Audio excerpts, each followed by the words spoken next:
domethënë, atëherë po riformuloj pyetjen në mënyrë më serioze. Të gjithë bien dakord që ka gjithmonë një osmozë mes krimit organizuar dhe shtetit, e rëndësishme është mos kalohet pika kritike. Çfarë përcakton këtë pikë kritike? Pra ka gjithmonë momente ku shteti ose struktura shtetit, se shteti është nocion çik më abstrakt dhe është një shumator institucionesh që përbëjnë shtetin, është qeveria, parlamenti, doganat, gjithçka. Pra, vinte koncepti i shtetit, po institucione ose organizmat të caktuar shtetit apo individ brenda shtetit pranojnë të bëjnë kompromise të caktuara në një moment të caktuar. Cila është pika kritike ku shteti nuk duhet ta kalojë? Pra nëse, po ju marr një shembull dhe nuk po them cilën qeveri ka ndodhur. Mbyllet radari tek kanali Otrantos që të kalojë radarët e ushtrisë, se këto janë akuza publike që po them, nuk është se i shpika tani për të krijuar një skemë, janë akuza që janë bërë në moment caktuar. Fikeshin radarët e ushtrisë në mënyrë që Endri dhe Plumbi të kalonin vargat e tyre drejt Italisë, kontrabandës, mënyra më trash, mënyra më sofistikuar sot përmes kontenerëve.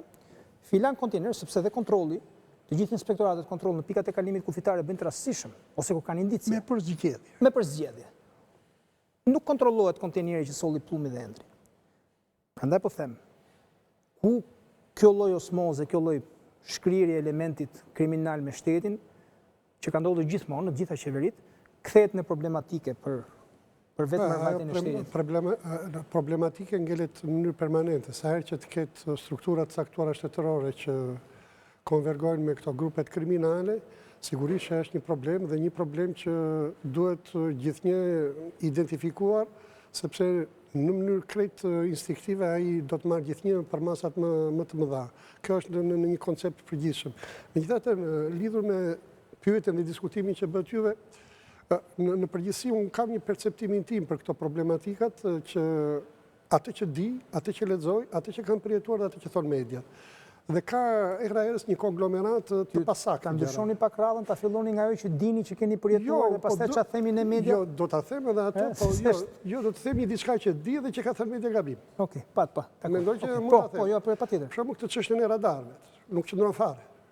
Në mënyrën se si funksionon qendra e kontrollit të detit që në OD-ja që ekziston në Durrës, kjo nuk është e mundur. Në fike e radarëve, sepse janë mekanizmat të tjerë që e kontrollojnë dhe radarët janë në mënyrë të integruar dhe nuk ka mundësi që të kombinohet në një formë. Me që ju e thatë që kjo nuk ndodhur, atë unë po them, kjo ka ndodhur, është bërë akuzë publike qeverisë së zotit Berisha. E di, jo, nuk është bërë në atë kohë që është bërë dhe zonjës Smimi Kodeli, janë bërë të dy, po janë bërë në dy kohë, edhe zonjës Smimi Kodeli është bërë akuzë. Nuk ka mundësi të ndodhë. Në rregull, pa unë. Prandaj po them, është teknologjia është e tillë që jo, mirë, për të bërë edhe forum një debati ndoshta edhe për po nuk është mundësia teknike për të realizuar diçka të tillë, sepse do të ishte një kombinim që të ishte një organizatë e tërë në yshmin e grupeve kriminale, nuk ka mundësi, sepse janë 5 institucione që punojnë bashkë në të njëjtin sistem radarësh. Po të bëjë njëri është tjetri, pra nuk ekziston si mundësi. Pra është një sistem pune tërësisht integruar, plus pastaj që dhe sistemi i radarëve ka pasur shumë raste. Sistemi i radarëve nuk është që të krijojë probleme nuk e shikon atë këndvështrimi, nuk e ka direkt në bregun e detit. Sepse ai është një sistem radar që i ndërtuar për mbrojtjen.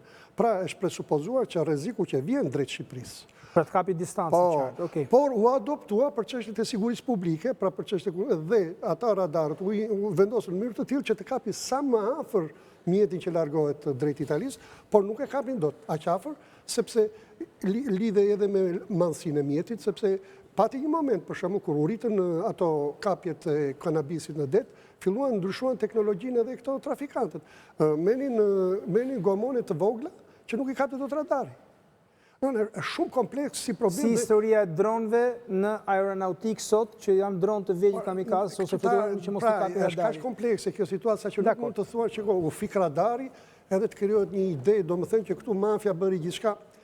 Nuk jam shumë partizani i këtyre gjërave, domethënë i këtyre perceptimeve të kësaj natyre. Ka probleme, ka struktura që implikohen, ka probleme errëherës dhe madhore, por thelbi gjithsesi ngelet.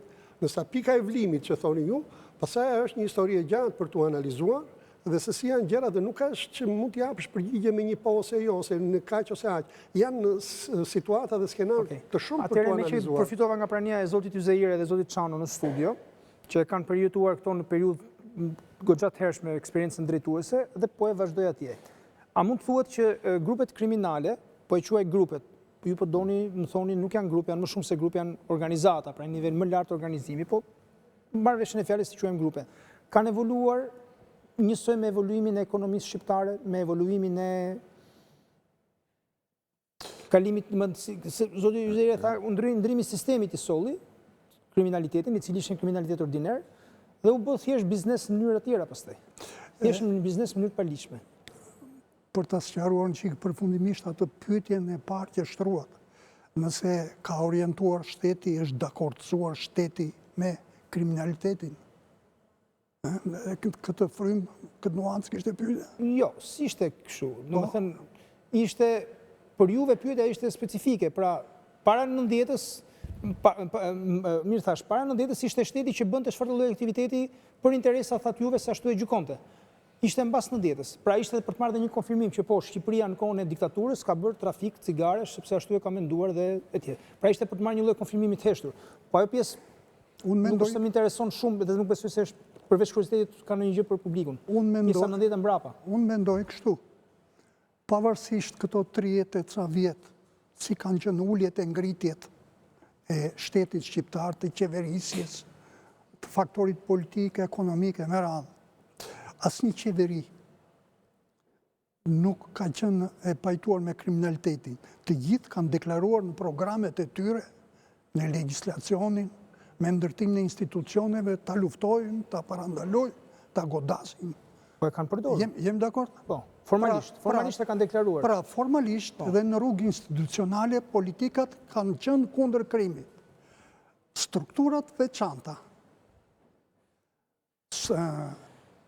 personel, kuadro, drejtus në organet veçanta, qoftë specializuara, qoftë pushtetit, qoftë ekonomisë, kanë abuzuar me postin një pjesë nga pagujdesia, një pjesë në mënyrë të qëllimshme për të mbush xhepat.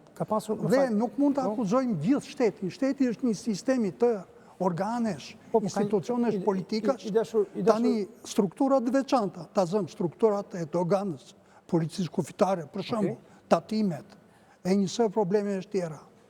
Kanë bërë aq sa kanë mundur dhe e kanë lejuar, kanë abuzuar. Nderuar, me që zoti Çano përmendi 97-ën, kur gjithçka ra, dhe e kemi të përjetuar gjithë. Në 97-ën, zotëri, që të mund të bëje fushat në Vlorë, do të merri lezan e Çavushit.